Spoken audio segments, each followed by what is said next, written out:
High সবাই কেমন আছো? আশা করি সবাই ভীষণ ভালো আছো। আমিও কিন্তু বেশ আছি। তোমরা সবাই বলেছিলে জুডিওর ব্লগ দিতে, আজকে কিন্তু জুডিওর ব্লগটা নিয়ে চলে এসেছি। আমরা এখন যাচ্ছি একটু শপিং করার জন্য, ভেবেছি মামামের জন্য কিছু নেব। তো আমরা যাচ্ছি এখন ব্যারাকপুর জুডিওতে।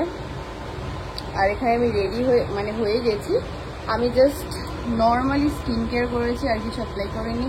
একটু কাজল পরেছি আর আমার সব সময়ের জন্য লিপ বাম। আর এইদিকে বাচ্চার এখন আমার খাওয়াই হয়নি, কখন হবে জানি না, তারপরে বেরোতে পারবো। আমি মাম্মামকে রেডি করব, রেডি করে নিয়ে তারপর বেরিয়ে যাব।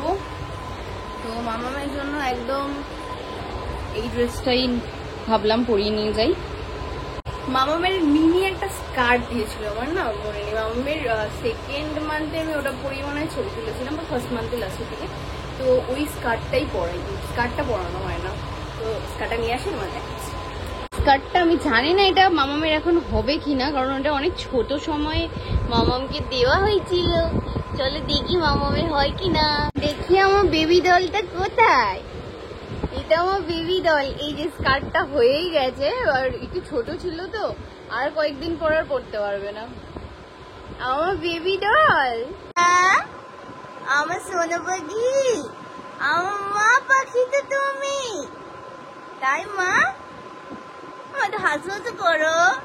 কি লেটা কি এটা আমার মা যাবি না কিন্তু। এই পাখি মামা, এ সোনা পাখি আমার, দেখো উল্টেই যায় শুধু। এখন আর পাপার জুতো বাজছে, সেটা মন দিয়ে দেখছে। দেখি না, ছাড়ো। ও মা গো,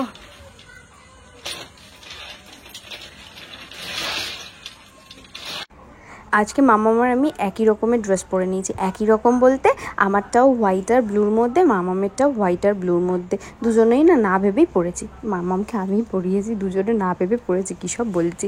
তো যাই হোক, তারপর চলে এসেছি কিন্তু জুডিওতে। অতীন্দ্র নিচে হচ্ছে পার্কিং আছে, সেখানেই পার্কিং করতে গেছিলো ওর পাপা। তারপরে আমরা কিন্তু এখন ঢুকে যাচ্ছি জুডিওতে। আর এখানে দেখো আমার চুলটা এই কদিনের মধ্যে এত বড় হয়ে গেছে। আমি জীবনে কোনো দিনও হেয়ার কাট করে শান্তি পাই না, কারণ আমার চুল ধ্যার করে বেড়ে যায় আর পুরো হেয়ার কাটটা নষ্ট হয়ে যায়। তো যাই হোক, চলে এসেছি ভেতরে। আর আমার মেয়ের জানি না আমি আজকে কী হয়েছে, অনেক লেট করে ঘুম থেকে উঠেছিল, তারপরেও ঘুমিয়ে গেল। তো ঘুমিয়ে গেল বলে আমি আর কিছু করিনি। আর বিশ্বাস করো, জুডিওতে স্টার্ট ছিল বাচ্চাদের জামা 9 মান্থ টু 14 ইয়ার্স। তো আমি অ্যাকচুয়ালি গেছিলাম মামামের জন্যই জিনিস নিতে, বাট আমার কিচ্ছু পছন্দ হয়নি। কি করে পছন্দ হবে, 9 মান্থ তো আমার বেবি নয়।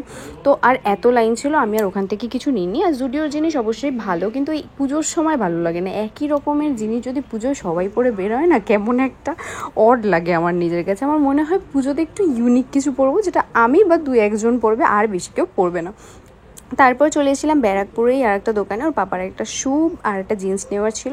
তো এখানে এসে শ্যু তো সেরকম পছন্দ হয়নি। আর এই জুতোটা কেমন তোমরা একটু বলো তো, কারা কারা এই জুতোটা নিতে চাও? তো তাহলে আমার বলবে, আমি দোকানের অ্যাড্রেসটা দিয়ে দেবো। তো এখান থেকে ওর পাপা শুধু নিয়ে নিয়েছিল কিন্তু একটা জিন্স। তারপর চলে এসছে বাড়িতে এসে ওর পাপাকে আমি বললাম যে তুমি মামামের একটু ড্রেসটা চেঞ্জ করে দাও, আর আমি যাব রান্না করতে। তো আজকে রুটি, আর এখানে হবে কিন্তু সাদা আলুর চচ্চড়ি। ছোটোবেলায় কিন্তু এই সাদা আলুর চচ্চড়িটা আমরা সবাই টিফিনে নিয়ে যেতাম স্কুলে রুটির সাথে। আমার মা তো রোজ এটাই করে দিত। বিশ্বাস করো, আমার তো ভীষণ ভালো লাগতো, আর এখনও কিন্তু বেশ ভালোই লাগে খেতে। রুটিটা আমি করব না, কারণ আমি রুটি করতে একদমই পারি না। রুটিটা কিনে নিয়ে আসবে, আর আমি এখানে শুধুমাত্র তরকারিটা করে নিচ্ছি। আমি এর মধ্যে একটু হলুদও দেবো, কারণ হলুদ না হলে আমার দেখতে ভালো লাগে না। তারপর ওর পাপা মামামকে খাইয়ে দিচ্ছিল। আর খেতে খেতে যে যুদ্ধ হয় দেখো, বারবার হাত দিয়ে সরিয়ে দেবে, এইটা রোজ হয়েই থাকে। দেখো খেলো না এদিকে, আবার তারপরে হাত খাওয়া শুরু করে দিই। আর এদিকে করছিলাম আমি রান্না। আমি আজকে সানস্ক্রিন অ্যাপ্লাই করেছি, দেখো ভূতের মতো, কারণ আমি আজকে স্ক্রাবার করেছি। এবার স্ক্রাবিং করলে কি হয়, মানে স্কিন প্রচণ্ড সেন্সিটিভ হয়ে যায়। যদি হিট হলেও না ট্যান পড়ে যাওয়ার একটা চান্সেস থাকে। তো আমি ভর্তি করে সানস্ক্রিন অ্যাপ্লাই করে নিয়েছি। আমি জানি এখন কি আর দেখবে, আমি ট্যান থেকে তো বাঁচবো। মাম্মাম টাকা, এই দেখ একটু ছোট্ট মাম্মাম, এই দেখ একটা ছোট্ট মাম্মাম।